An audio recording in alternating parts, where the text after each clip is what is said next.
In this simple video tutorial, I'm going to share with you how to turn on autofill of password and passkeys on your iPhone.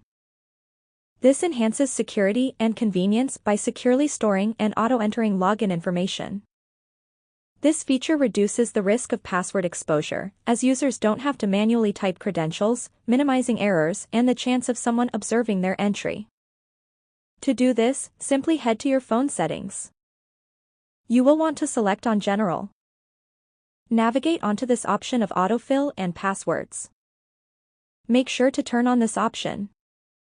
Now when enabled, it also saves time, allowing for seamless access to accounts through Face ID or Touch ID authentication. Well, that's how easy it is to enable autofill of passwords and passkeys on iPhone. If you have any questions, just let me know in the comments section down below.